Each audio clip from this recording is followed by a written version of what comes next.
The Cigar Nerds Podcast. And welcome to another Tactical Tuesday here on the Cigar Nerds Podcast channel. Today we're talking about picking your self-defense EDC gun.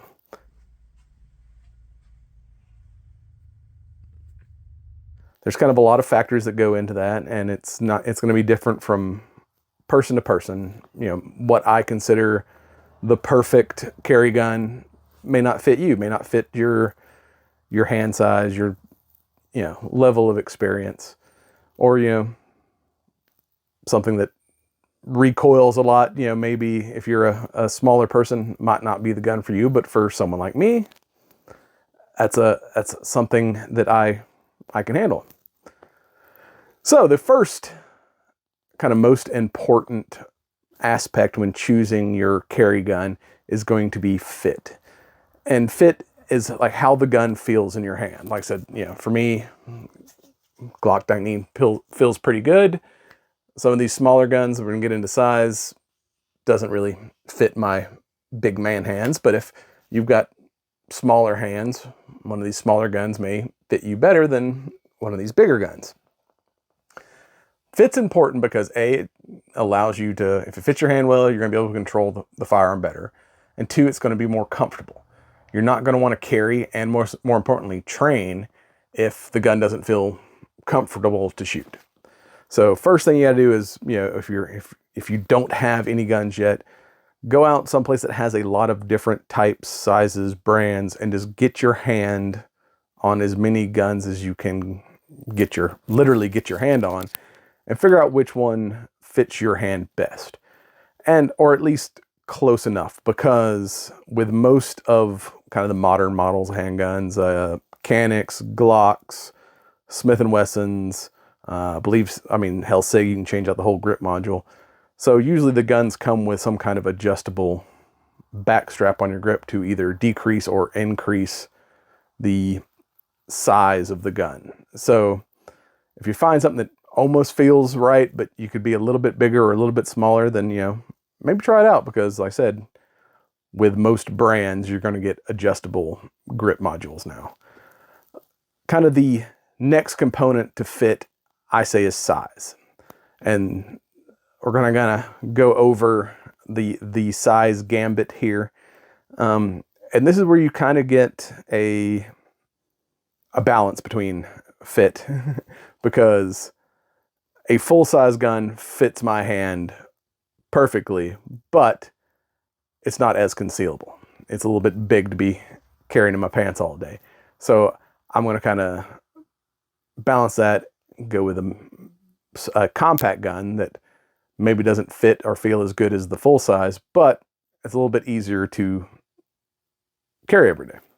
All right, so we're going to start, and there are a lot of manufacturers making what I call like in-between sizes, like the Glock X series, or SIG has the SIG, the XL, the Micro. So it's like things where we're like maybe a shorter frame but bigger grips.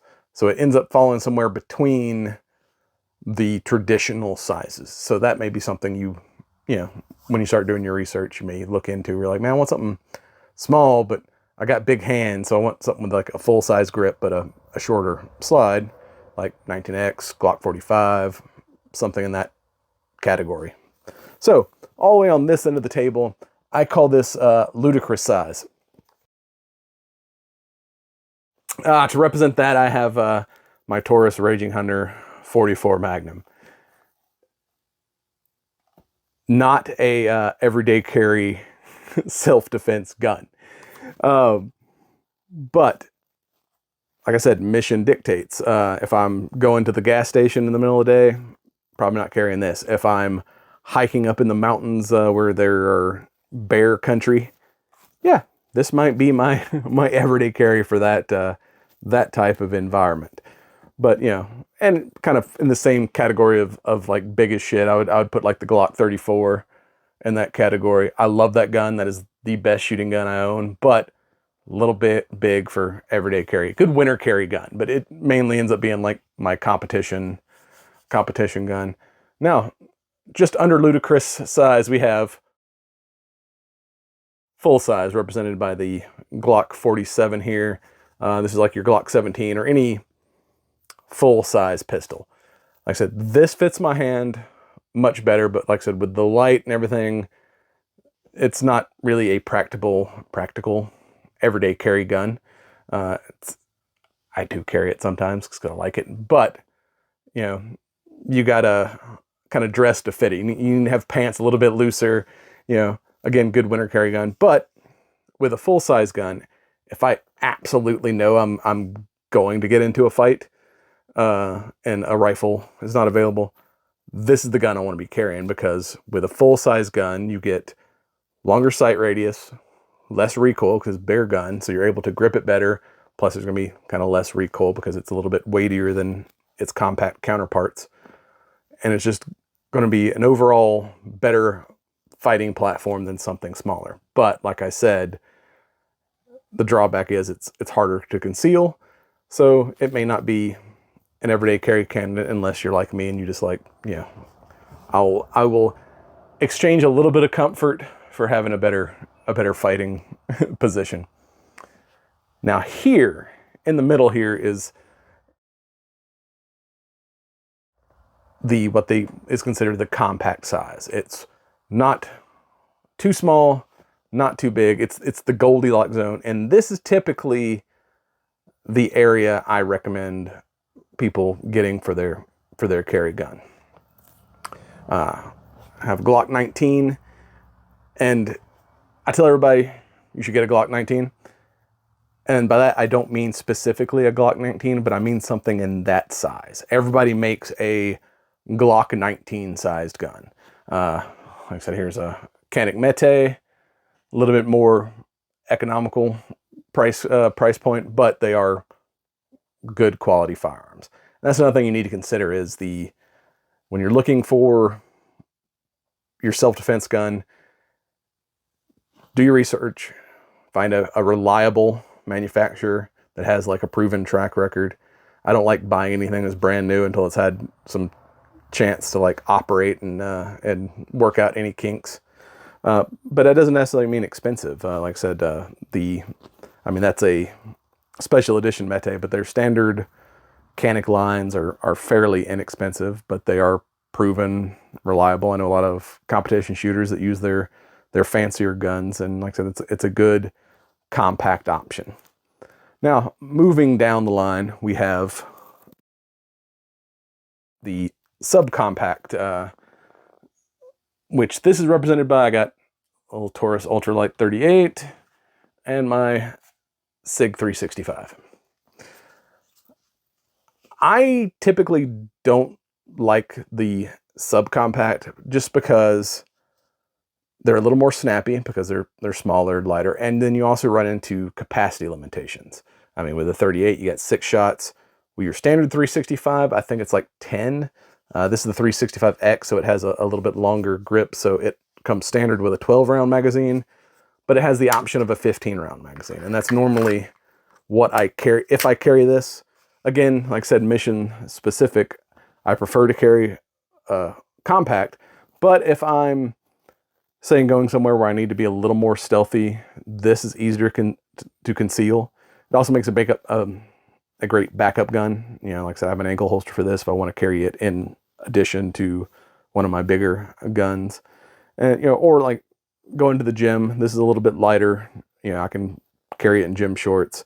So it's not my preferred everyday carry, but it does fit a role, and I do occasionally carry it. And then you go all the way down the line to the micro carry side. Series 4 de-atomizer, that's what I'm talking about. Noisy crickets.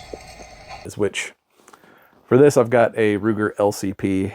This is my LCP2 in a 380. You know, this is my wife's gun because she's got tiny hands, and when she first got into shooting, this is like the only gun that was comfortable to her. But for someone like me, it's way too small. Like I said, I hate this gun. And also when you're, you know, but if that is like the only thing you're comfortable with, then go for it. I will say, this kind of has your, if you're worried about concealment, this is kind of be your maximum, most concealable option. But the downside of something like this is lower capacity. This holds 6 rounds. And with that, it's going to kick a lot more because it's such a smaller gun. You know, these bigger guns probably kick less than this little gun. And most people, especially when they're new to firearms, think, oh, I'm going to get a small gun, it's going to kick less. No, normally smaller gun actually kicks more. So I don't recommend that, generally speaking. I mean, if it's what fits you, go for it, try it out. But I would try to steer you more toward like the Goldilocks zone, the middle of the table here. And that brings us to capacity. Now, this is just my opinion. I don't think a proper fighting gun holds less than 15 rounds. If it's something I'm going to carry every day for self-defense, 15 rounds is kind of my baseline. Like I said, even the 365 with the 12 round mag, I keep a 15 round mag as a backup if that's the only gun I'm carrying. Anything that's like, 6 rounds or less, I'm like, that's kind of a backup gun to me. I don't like having that low of a capacity. And with, like I said, with this 19, and a lot of time I carry the 19X, it has the extended mag, so I'm getting a full size, like, again, back to that balance between full size and compact. I'm carrying extended magazines in this, or I'm carrying the 19X, which uses full size mag. So I've got, full 17 round capacity in a gun that's normally carries 15 rounds. So that's, like I said, that's just my opinion. I think a fighting gun should at least hold 15 rounds. That's kind of my standard of something that I'm like, that is a good fighting pistol. Opinions may vary, but that's kind of where I draw the line, is like 15 rounds is kind of my base. With that, let's talk about what rounds you should carry. I've got, on the table here, mostly 9mm, some 38, some 380, 44 Magnum. The experts say you should carry the biggest round that you are comfortably shooting, that you can consistently, like, accurately shoot. So for some people that's 45 and 50, and then some people it's down to 380. Again, I kind of choose the middle of the road. Most of my carry guns are in 9mm. Kind of the benefit of 9mm over other calibers is, again, that capacity. I can hold more rounds in my gun generally. It's lighter and it's cheaper. Therefore, I can afford to practice more with it and get good with it. I don't really recommend anything smaller than 9mm. Like I said, 9mm, 38 if you're going for a revolver. That's kind of the low end. 380, 22. I know some people carry some 22s. It will stop a threat, but there's a difference between lethality and incapacitation. It will take you longer to stop a threat unless you've got really good shot placement with a smaller caliber bullet. And that's time that they can continue to fight and possibly harm you. So, like I said, kind of 9 and 38's like the smallest. I used to carry 40 cal because I was a former police officer, and I'm old enough that back then that's what we carried was 40. And that's what I carried off duty as well, because that's what I trained with. That's what I was experienced with. When I became a dirty civilian, I went back to 9mm again because government wasn't paying for my ammo. 9mm was cheaper, easier to shoot, and I could afford to get more of it so I could practice and become good with my 9mm versus my 40s. 45 is nice, but it's not a round. I mean, it's a lot of stopping power, but it's not a round for everybody because increased recoil, increased weight, diminished capacity. Someone who's a lighter framed person might not enjoy a 45. I love a 45. I need more of them, but like I said, 9 is kind of that Goldilocks zone. And then we got 44 Magnum. This is like all the stopping power, but it's gonna kick like a mule, it's heavy as shit.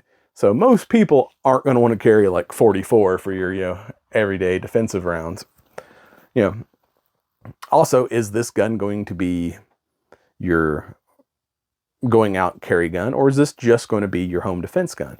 If it's not something you're having to conceal and carry every day, that it's just going to be kind of in your house to defend against any kind of threats, in your house, then yeah, by all means, go with something bigger, maybe a higher caliber. Don't know, go all the way to 44, but something like this great home defense gun. If you don't, like I said, don't have to worry about carrying it around every day. And lastly, you got to have some kind of good holster. Even though especially some of these on this end of the table are small enough to carry in a pocket pistol, you got to have something that's going to hold it, keep it, from accidentally catching the trigger on something and going off. And, something's going to be comfortable. I have a couple other holsters, but I generally recommend Kydex because it's stiffer. It's not going to collapse on you, so there's less risk of like a flap or something getting into the trigger guard and accidentally going off on a reholster. It may not be, find something that's not everything's gonna be comfortable, but find that balance between comfort and usefulness. Because if it's not comfortable, you're probably not going to carry it every day, but you should carry it every day. So if you find something that fits your gun, that works for you, but it's not super comfortable, get used to it. Like I said, being safe is the important part, but try to find that balance between like something that's super comfortable and something that's functional. Don't recommend like the Serpa holsters that have little, because there's like on the Serpa holsters, there's a button on the outside that locks it into your holster, but the button is if you were in a Serpa holster, imagine this is in a holster, the release button is right here over the trigger. So as you grab it and hit that button to draw it, sometimes when you pull that pressure on that button, your finger will accidentally go into the trigger guard and you'll have some kind of accidental negligent discharge. So I don't recommend those holsters for that reason. And lastly, whatever gun you choose, and I recommend, like I said, go somewhere that has a lot of different guns. Get your hand on as many as you can and figure out, like maybe get a couple that, all right, these fit and feel good. Then go to a range and try to rent those couple guns and then narrow it down to what, is your kind of best choice. And then once you get that choice, practice. And not just going to a range and putting holes in paper, but actually take some kind of class with a professional trainer, because you can't practice unless you know what to practice. So you need to at least take one or more classes to learn those baseline skills. That way you can practice those skills. Because if you're just, going to the range willy-nilly, you may be developing bad habits. Like I said, so get training so then you can practice. Practice doesn't make perfect. Perfect practice makes perfect. So, make sure you seek out some kind of reputable instructor in your area that you can, at least get competent with your chosen firearm. But that's all I got for you this week. We'll be back next week with another podcast probably. Until that time, like, comment, subscribe, and go to the range. Peace out. And you've been watching the Cigar Nerds podcast. Check us out on cigarnerdpodcast.com and on the ESO Network, esonetwork.com. And don't forget, smoke them if you got them. Like, comment, and subscribe.